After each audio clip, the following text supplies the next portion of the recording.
le hei karon ti chua le thuayang kanan ti thinarin nein na thok tu video min siam saktu le thlamin lak saktu ka nei lo wangin duangin karon ti chuak thei thin lo poi khop maya changkha takin hei kanan record ta ania tun tuma poian hei mani le mani karon record ania tunge ka video min siam sakang ka tiang chenrei nge kan nga le don ka helawa hei tun tuma pu Rohmingliana ne na kan thu soidun na ka chan tur tam tak zinga kala chan man ri si lo ka da that ho zinga mi pakhat karon chang phot mai don ani mi hring tharau chung changa bok khanin mi hring tharau hilal pan ti e ti na tran tla dawang khan tang ok lak lo ve to sia han tol son kha re bok sia chu wangin korin bung som panga a mi hring masaber chung chang kai nilna khan mi hring tharau kha lal pan ti e ti a tran tla dawangin a chang le Vantihkohte po LALPA ti e ti zonga atana wang khanin chumi chung chang Bible zirtina dik zok a churon tarlan le hrim trulin ka hria a thu soilo ngai thapot teang a thu soi mak tak mai chu Vantihkohte hi LALPA ti ngai lo atiani hi lo ngai thaleang adama tharau hi LALPA tin voi khan ma ko ani ngai lo ti hi unau pa kamit le ka beng ti tlukin lo hriala ka van duem ve o hei hi chui ti sual lutuk deu adang poi ti sual tho nai hei chui ti sual langsar le lutuk a za thak lama kal tlat mithiam ten kan thu soyan lo thliren chu wangin khang vana LALPA ti kha adama tharau han ti tlat mayemo kha a za thak tlat ti khan uar takin a soi mai ni tan he na o se tan LALPA chon hau che ro se ani Jerusalem thang tu chon hau che ro se he mi hi thing thu me ta ti chua chon ni lovem ni atia juda chang khat bung khat chang kwa nima selamika e Vantihkohte chung dong berma khan dia bolan nen anin beya mo se ruang thua ain nial lai khan dia bola chung thu rel sakin a soi chengam lova LALPAn hau che ro se atita ani kha Zakaria hian Mikael kha LALPA ti ni pubiak chonan Vantihkohte hi LALPA ti ngai lo kha ati chiama juda number chang kwa a Mikael ani thu soya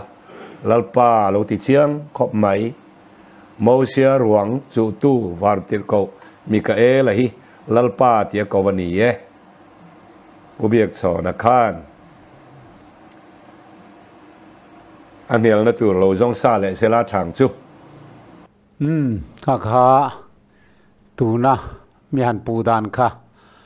ania Vantihkohte khi LALPA an ti ngai lo ti ya tin minan puwa chuta ka trong kam nia hria daron tar lana kha Vantihkohte ti pakhat ma ka lo soi hau lo maya kha le nga lana aron lak chua khan in ngai thave ka in hriani kha ani hianin mi hring tharau hi LALPA ni tia tran a kholui tlat awangin kha thu kha aron ti chuak kha nia tin Vantihkohte hi LALPA an ti ngai lo ti po ka soi tho bokani eng ti kong mai in Vantihkohte hi a khelo ten LALPA ti an lo ko ni ngot lo chuan Vantihkohte khi Bible in LALPA Jehovah ti hian a soi ngai lovani ti hi kan thia ta tha a mi hring masaber chu le mi le siamania mi hring pani na chu wana mi ni korin thon khat bung som panga chang somli le pasari English sa chuan LALPA ti atele ti thu ka soi thina chu King James Version khan the first man is of the earth the second man is the Lord from heaven tiania mi hring masaber chu leyami lesia mania mi hring panina ro chu wana LALPA ni ti lai tak mai kha ani yen mi hring tharawani tin tran aron kho ani kha maro su sap trong Bible lamai hian a chiang leya the Lord from heaven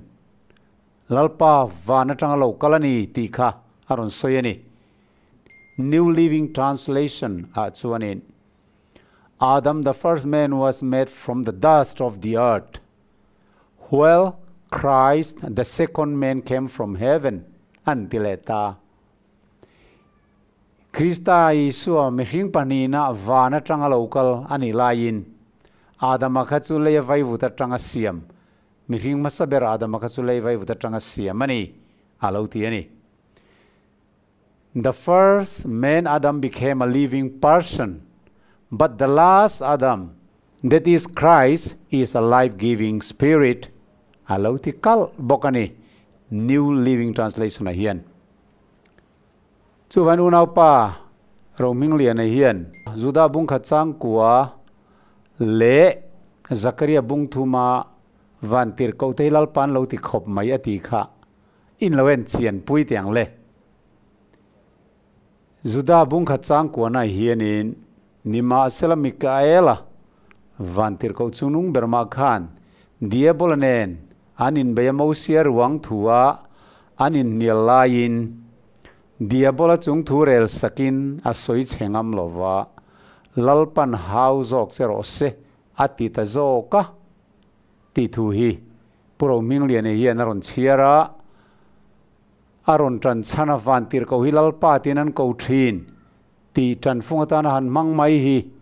Bible remang lote bum matum le mai ni na langa ma semi hian Bible hian lo en vekir ker to ni ti hi ria ta tha hetilaya Vantihkohte Mikaelan lalpan hauzok zero se ahan ti hian helai chang a kher hi chuan Mikaela ti hi lalpa tina ko lo tlat peka Mikaela hi Vantihkohte wanga angai ani poin Mikaela hian setan nena o setan lalpa chuan hau zero se ati mai ni helaya kher hi chuan Mikael hi lalpa ti ko na aom lova amaro su Mikaela ti hi Isua ming pakhat ania Isua soina ani thina ni amaro chu helaya hi chuan Mikael hi lalpa ti in ko na aom hau lo thung Mikaela hian setan ne na lalpan hauzok zero se ti chau zok ani ti kha han repotila tin Zakaria bung thum chang khat chang ni ron tran chan le hian tin pui thiam lal ber Joshua lalpa Vantihkohte ma ding le do dal tu tur setana ama ding lampanga ding chumen tira tin lalpa chuan setan ne na o setan lalpa chuan hauzero se ani lalpa Jerusalem thlang tu chuan hauzero se hemi hi thing thu meyata phi chua chu ni lovem ni atia ti thu kan muni helaya lalpa ti hi capital letter patni kan muni heyama Rohmingliana ngai pon kanin nialna hun malama khan voi duailo alo soifia ve toa lalpa ti capital reng hi chu Jehovah ti nani ti kha ani pon arhethiam veka helaya hian lalpa chuan setan ne na o setan lalpa chuan hauzero se ti hi capital lalpa ve ve ni chu che Hebrai lama chuan Hebrai zia ka chuan lalpa ti hi Jehovah ti ve ve ni tlat bok chu wang chuan Vantihkohte lalpa an ti thin tia tran munata na Zakaria bung thum le Juda bung khachang kwa aron tran chanom je hi a khechiang lo le ti alanga chu wangin mi pui ma hai cham lutuk ni khena wangin Vantihkohte po lalpa an ti ve tho an ti ringot ania Vantihkohte hi englai mai in Jehovah tinan lam ngai reng lo ti hi Rohmingliana hian lo khenon le kar se kaduani helai Zakaria bung thum chang khat chang ni thua lalpa chuan setan ne na o setan lalpa chuan hauser o seti kha ka soi tong khan capital letter horopuya lalpa ti ni tlat Vantihkohte soina ni ngai lo hei chu Pathian Jehovah soina ni ya chu wangin Jehovah ti mingpu hi pahni kan mu fo thin Sodom le Gomorrah mele ka ta haldon po khan Jehovah chuan lalpa wana Jehovah ne na tangin mele ka ta sur tir ti kan mua chu wang chuan helaya and the Lord said to Satan, the Lord rebuke you and hi lalpa ti ka Lord capital letter raziak horopuya ziak ania Pathian chuan Jehovah chuan o Satan Jehovah chuan hauser ose tinani angial angana kan le don chuan heta Jehovah mingpu pakhat zo ka hi Isua kan ti fothin soina ani ti achiang khop maya Vantihkohte ngai hi Jehovah anting ailo tin lali su Krista hi chu Vantihkohte anga soina voitam takkan mua Mikael Vantihkohte chungnung ber the archangel tia soi po hi anina taka chuan Isua soina thawani Genesis bung som paruk chang seritanga chang som pathum kanen po khan tin lalpa Vantihkohte vek chuna ne na i thla te chu chiar sen lo khop hiala tamin kalati pungang atilea lalpa Vantihkohte tin capital letter bok aron manga tin hagari chu anama betu lalpa ming chu nanghi muthei tu Pathian ni tin avua heta nge yen mi mutu chu ka en zui zelem ni o atia tin chang som pathum le som palia Genesis bung som paruka khan kan moni hagari ne na lalpa Vantihkohte ronin lar tianga lalpa capital a soipo hi Isua soina tho ane chu wangin tu thlung luyuna Vantihkohte anga ronin lar thina kha Isua Krista aloni fo mai Genesis bung somthum pani chang somni pali tanga somthum kan siar po khan tinani choni mingsu zakopan ti to lowanga Israel an ti to zokang Pathian le mirhing bei ne to sia tia tin zakopa chuan chu mi mun minga chuan penial awata Pathian chu mai mang ya ka mu kanun na hi zuwa ani sia atia ti kan muni zakopan Pathian mai mang ya ka mu atia ka Vantihkohte anga soini ma seng Isua Krista aloni Vantihkohte hi Pathian God tinan lam ngai lo ti hi Rohmingliana hian a riat chian ka du khop mai in nial na nia wanga tan mundik lo po ni se tan tum tang hi chu mol phona ni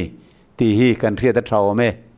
suala tlu to mi hring te tan pa Pathian mel tak hi chu mu thei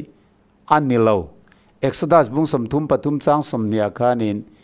mi muanung reng thei tu ma reng anom si lo atia lali suange point tu man Pathian an mungai lo ati tlatani kha chu wangin thuthlung luihuna in lar Vantihkohte ang mayan lo soi thin Pathian lo ni sia kha Mikaela ti te ponan lama chu Isua alo ni tlat mai Genesis bung samthum pakhacha som pakhata kamu manga chuan Pathian Vantihkohte Jacob miloti yatin kei hetai ka om ka tia kei hilung phuna sarhiak in noina ka ne na thui tiam na Bethel kha Bethel Pathian kha kani aron ti chat mai ni chu wangin Pathian Vantihkohte amumanga in lar atia kha Pathian Bethel Pathian alo ni tak ani tin Genesis bung somli priya chang som paruka Mithatu abromalei sakama om thina Pathian voin thlenga kadam chung zonga mi chom tu Pathian sual zong la kamitlan tu Vantihkohte chuan naupang te hi malsom ro se atia tlan tu redeemer sual zong amin tlan tu redeemer chu Isua tho ani chu Vantihkohte tinan lo lam vetlat ani chu wangin Exodus bung thum chang khachang lia nim bukalal pa Vantihkohte mei alina ne naro in lara anti po kha Mosian avan hai don chia khan ke hi pa pathian Abraham pathian Isaac pathian Jacob pathian chu kan hi lo ti chat mai chu wangin kha kha Isu Krista soina zel kha ani ti achiang em maya tir ko bung sari chang somthum panga po khan chu Mosia ho tu le rorel tu atuin nge siam che tia an nara chu nim buka vantir ko an ne na in lar kha na puya pathian na ma nge chu ho tu le chanim tu ni form tu na tirani tin lalpa chuan en tu rawa peng chu muin pathian in nimbuk zinga tang chuan a han kova alo ti vele chatani chu vantir ko nimbuk zinga mai ka nga in lar nia soi vantir ko tia tira soya kha ke hi ipa pathian Jacob pathian Abraham pathian chu kan ni lo in ti chatani Exodus bung somni pathum chang somnia ngai te konga veng zel tur chele mun ka bua saya chuan ruai lu tur che ni ma vantir ko karan tir do ne ama zai ngai zelulangin athu soi pom thinang chewa chunga helsu in bo chin te chungai dam don si lova ama chuan ka ming awmania alo ti chat mai ni zona bunga chang somli pathuma kappa mingin kalo kalani lali suan alo ti le chat boka chu wangin kappa mingin kalo kal ti tu nge kha Isua ani tlat bok si ni ama khan pathian ming awm tlat reng ani soi tur tam takama kan soi seng lowanga thuthung lui huna vantir ko anga an soi fo thina kha Isu Krista alo ni reng mai malakia bung ni chang saria puithiam muite chuan rian an vong turani sia aka tangin dan thu chun zong thin turani anni chu sipai ho te lalpa tir ko ni siatin capital lalpa jehowa aron manglea heta po hen Isu hi lalpa tir ko anga soyani malakia bung thum chang khata ngai to ka tir ko koron tir ka ma konga bua sayang in zon lalpa chu biakina local phutang ngai to thuthung tir ko in lom em chu local le sipai ho te lalpa chu na ti amai ro chu local ni chu tunge tuar zawang alolan huna chun tunge ding theyang an tia ni chu thuthung tir ko tiaron soya po hi Isu soina bok ania thupon bungruk chang sombruk som pasaria tin tlang tele lungpui te na chon min del ulalal thut pha thu melaka le beram no thinur na ka min hliaru an thinur na ro pui tak so lo then ta hi ti chuan tunge ding theyang ile an tia poka lali sualo kal na nia misual te out thom soina thawani chu wang chuan a lo kal nia chun tunge ding zawang an tia kha thuthung tir ko atia kha Isu Krista soina zelani Zakaria bung thum chang khata tin pui thiam nal ber zo su lalpa vantir ko ma ding le do dal tu tur setana ama ding lam panga ding chu men tira tin lalpa chuan setan he na o setan lalpa chuan hau charo setia tia helaya kan mu lalpa vantir ko tia soipo hi adot le che hian Jehovah lalpa aron tile chat mai ni o setan lalpa chuan hau charo se anti hian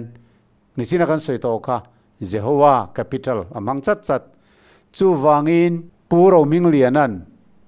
vantir ko te po lalpa an tia Zakaria bung thuma tan chan hi rabi amuzolo tan chan pakhat ma anei lo vantir ko tak tak angel kan ti tak tak ho hi Jehovah tia ko aningai lowa lalpa tia ko aningai reng lo chu wangin Mikaela ti hi lali suwa soina ania lali suwa khachu lalpa tia phua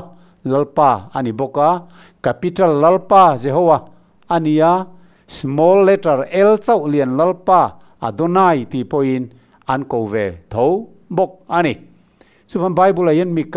Michael kan ti hi mingtam tak an lo om nual mai voi song le pali vel lai kan muani ma se khang midang Michael mingpu na zong khachu Isu an ni ve chuang lo ai zola po Michael kan nei thua mai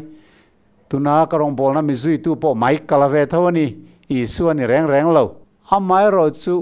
hetilaya Juda chang kuana mi Michael kan te hi chu Isua soina liao ania aming om je hi pathian ang tinani one who is like God Michael te chu pathian ang chu tunge tia han da ai ma hian one who is like God but hian angani tinani chu wangin Rohmingliana hian Vantihkohte po lalpan ti tho mi hing tharau po lalpan ti tho ti zonga tran akhuar du ta zel mai a hi alai nat oma atran muna phet na salatuka chuwan mi hing masa ber chu layami laya siamania mi hing panni na kan te ro chu lalpa vanami ni ati chuan lalpa vanami chu kan pa vanami lalpa vanami kan ti zelahi Vantihkohte an ngai reng lo ti hi atoi theng berin kan chang le lok duani adang chan lo tam tak alo ma wangin khati khani phot sela adang karon ti le thuai don nia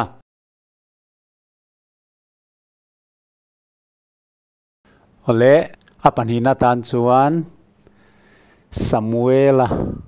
tharau ko chu chung changa kan in nial na akhan mi diriam tak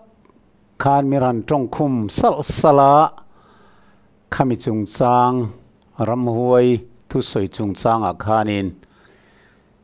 biak cho na hi tu ngani kan reta ti tenen lamin ming chalin ming pum lal khan min deu so tak khanin minan soi khuma khami chung changa ama trong kam ngei kha han ngai thama sapotila ti chuan a chan na karon soi le don nia Samuela pakhat na bung som ni pakwa in chiaranga bung som thuma khamizan le anak tu ga thi thu langa Samuela patni na a chiang le zualin ani kha ni thum ni a local amelek tlangwal sola lula alukhum ron keng tu dot soyakha Davidan anga isan be se lom man be se ni ya ma se dot ani pathiat riat tira aron keng tu kha athata nikwa arei to ani chuwangin mi in oi turin asoi ve sia azia lo lutuk deu biak cho na hi tu nge ni kan khe chiang ta khati khan kha min han trong khum du dan chuania biak cho na hi tu nge ni kan khe chiang ta an tivel da data min lo khe chiang har mange o katia khaile chen kan soi dun to kei chuang ka riat chian nei rei to voi ni kha thu kan soi dun atang khan Rohminga hi tu nge ni ka khe chiang lutuk to le tu na thu soi kha adik le dik lo kan han chui do na ni eng poni sela kha huai tak mai in tu lai tong takin konfi tak mai khanin ram huai na nak tu ga kaum na kan he nain lo kalanga tia sola le chung te ram huai zol aron tu khan an thita tia asoya kha kan in nial na masalama khan adik lo ani lo mi o ti kha karon soya khami meron beilet na kha tu nang khan diriam takin min han ti deu ka katuar na ran pare reng lova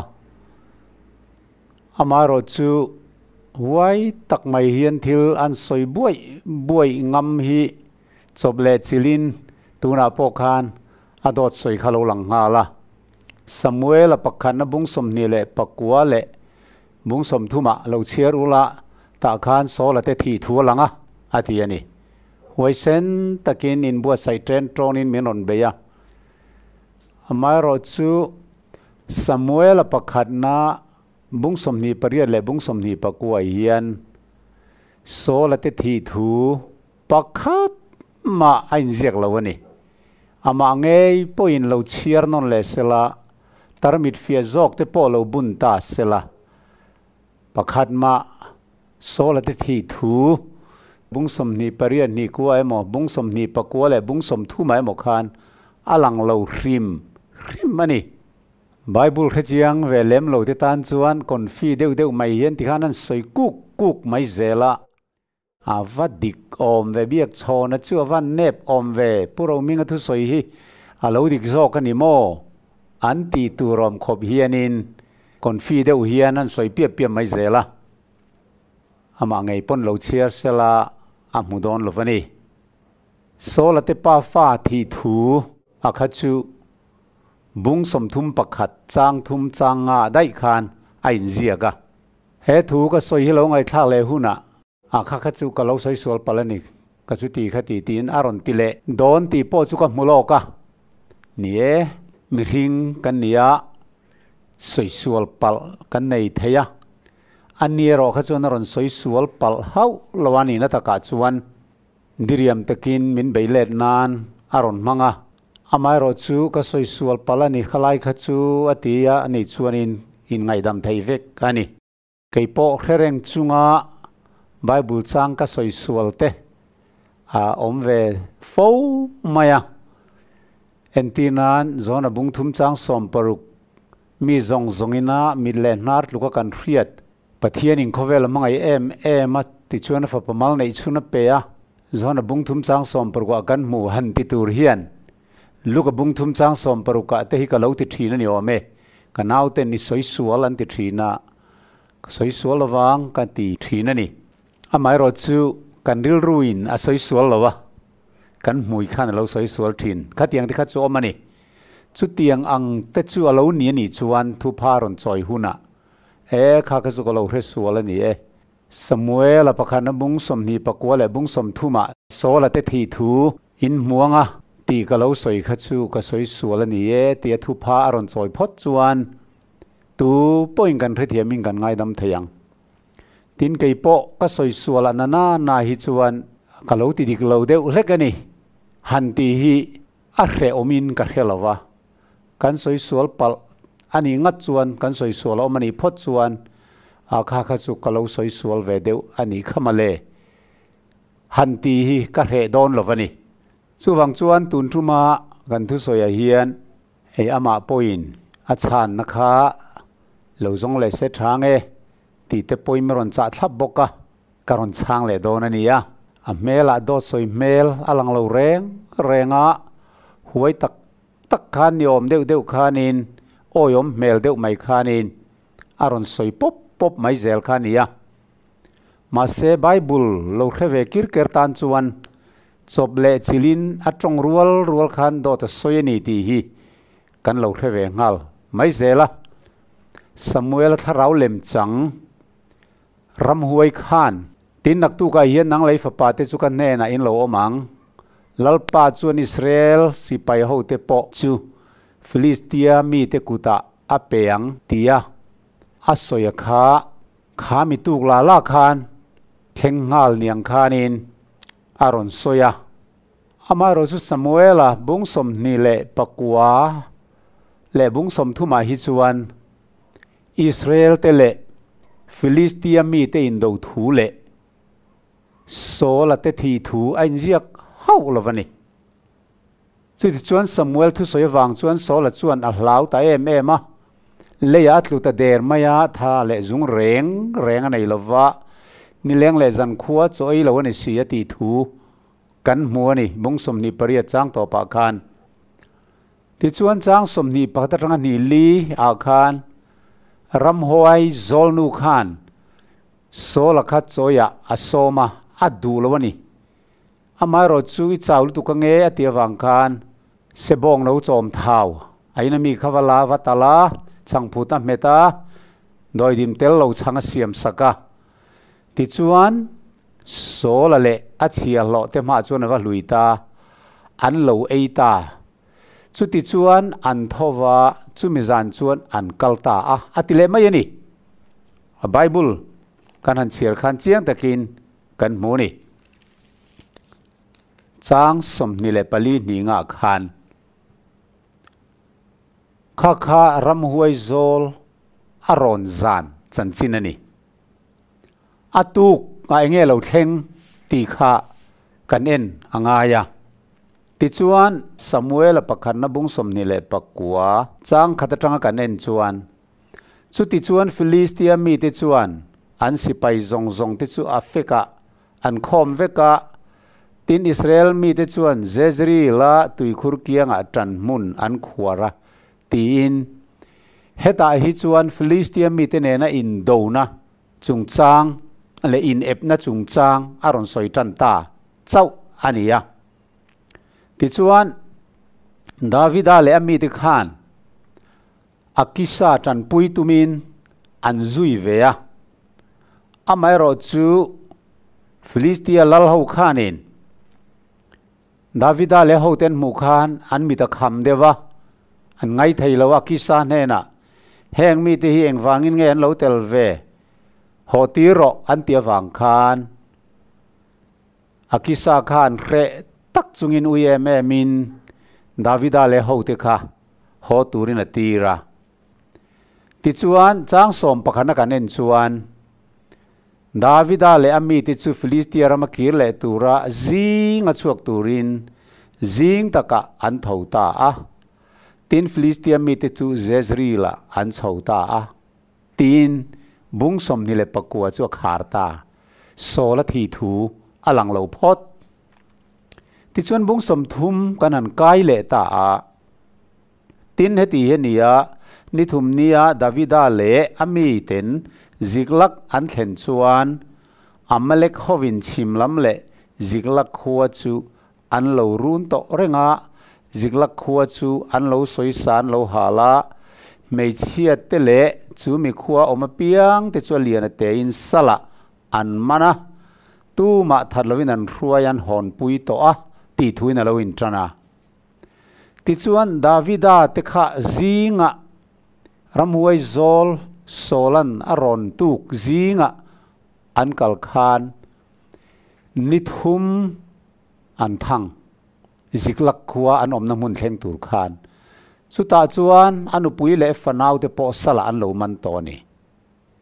chu Davida le sipai ten an thu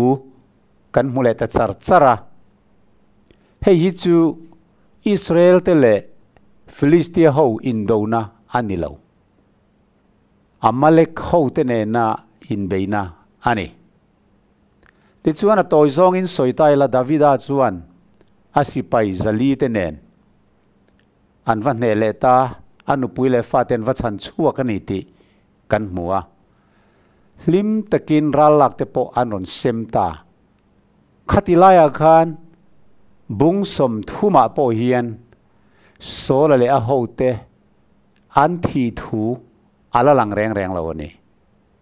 heta hian ni thum mai poni to lovin ni ruk aral towa chu wangin alo hole thleng phei kha chuanin ni kwa ani dai to don ti na nianga ni thum kal ani wang khanin chu wang chuan pu Rohmingliana na huaisen tak mai le konfi tak mai tun lai tong takin konfi tak maya bung som ni le pakwa le bung som thuma khan sola thi thu in muang sola le afa te thi thu an tingot mai zela hi chu huaisen tak mai na soisia ma se a soi diglawani sola te an thi thu hi chu bung som thum pakhata chang khata thanga chang li chang ngai hian kan mu chau ani chu wang chuan he thu kan in nial na khan ka hiat phak ang tokin Bible ka han chiar khan atu ka thil thleng ni mai in alang lo mange katia amai ro chu nia mi hring te hian riat thiam zong le riat thiam lo zong te po kan nei theya ka lo soi sual pal ve ani vai chuan ngai dam emo thupa emo ka choi ngal ka dil ngal ni sela amai ro chu tun thleng hian ka zu mu thiam dana chuan bung som ni le pakwa le bung som thum hi pot thlain bung som ni pariat chang som ni pangale Samuel bung som thum pakhat chang li chang nga chang ruk hi kan chiar zom ani ngot lo chuan atu ka athi ngal hanti na tur hian kala he thiam thei lo ke chuan chu wang chuan thil ho te te ma ni sela chandam na lampang phei chu khoi reng reng lo wa amai ro chu mi pui ma a ming mer mewa ming pum chal dot dota biak cho na hi tu nge ni ka chiang ta hanin ti khum meu atan chuan han chan vele mai hi a ho viau in tina anga atul ve in ka ria a tin lo zirngun le zual na tan te po atha anga bung som ni le pariat a hian sol a hian ram huai zol arona helai hi aron na chan po Philistia mi tenen an in ep wang ania Israel mi de kha ti chuan sol a hian Davida kha tha tuma ve reng ani wangin Davida kha Philistia rama ziklaka khan khuwa avadil vea akisa khan alope ania ti chuan sol a hian amang angin pathian arona pathian a chang silawa urim le thumim pon a chang lawa zol nei ron turan om to lawa Samuel a thi to boxia tun ma lo no chua to ho tharau thiang limina pol laya adu lo alo no chua to ram huai zol ron turan lo mem ti kha a ho te nena zong chuak tu na tir khania kha kha a ho te nan wa muwa chu chu panta a ti chuan ram huai zol nen chuan ananin beta kha ania kharam hoi zol nu khan Samuel ni om taklem kha an ko chua sak dervela sola khana mumia lo ti po kan ria kan soi to a engangin nge om te tia korful ha putar puile tang lo chuak pathian lo chuak ka mu te tia ni kha kha Samuel tak tak ani lo ram huai Samuel lem changa ronin ti kwal velan ni e ram huai zol na thoni ti kha kan tran san ani ani ve thung khan Samuel tharau tak arina wangin naktu ka kom na kan he nei local veng ti te po kha atak taka angai zel tinani amai ro chu ama thu soi le atun ma zirtina nen po hei hi alain kal chho zela mi an thin tharau chu petu pathian ne na akir le ti hi voi duai lo asoya chu ke nin nun na tho kha ni tin kan soi lain ani chuan tharau nung thi thei lo kan ne chu petu pathian ne na kir le ti khan atang thin khania amai ro chu Samuel tharau chu lei hnuai lama alo la om tir tlata sola le fa ten thi poin a petu pathian ne na kir lovin lei hnuai lama om turangin ngai le tina ani ti chiang hala chu wang chuan a thu soi hi rin tur awang em ani ti kha kan soi duwa chu wang chuan tuna biak chon hi tu nge ni kan reta anti kuk na chana kha Samuel abung som ni le pakwa le bung som thuma sola te pa fa khan thi mo lo ti mai pek ni na langa heta hi chuan sola te an lang lo hrim Davida te le Amalek mi te indi buaina lirin he bung hi chu khatani tin bung som ni pakwa kha Philistia mi te le Israel te in ep chung chang khani lea atuk zinga Davida te an honga ti chuan ni thum nin ziklak khuan wa thlenga ralan ba bei thu khani le maya chumin non lo ho le chuan ni thum bo an lo thang le ponianga chu wang chuan ni kuwa lai kha arei to don tina nia khata khan sola te thi thu pakhan mala lang lo ni amai ro chu soile soi nu katan na hi diglo ni chuan thu pha choi ka hre don lova Samuel abung som ni le pakwa le bung som thum hi po thakin emo Samuel abung som ni le paria chang som ni le pangana le Samuela bung som thum pakhat hi chiar zom dai turani e tia min hilfia ni chuan kapom theyang ni kole som thum ya bawani ni kole som thum mi chu chiar kan tur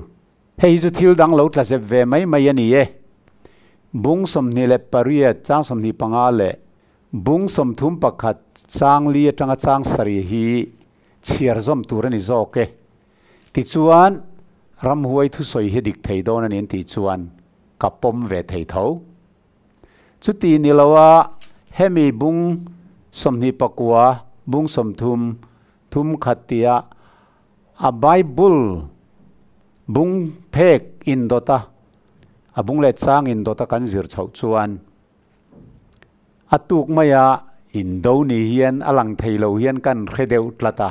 chu ka han soi ve mai khania amar chei thu pui ber atling lo chandam na le dam lo na po atling lem lo ve tin ram huai te po hian thil tam tak an soi lok dik ve theya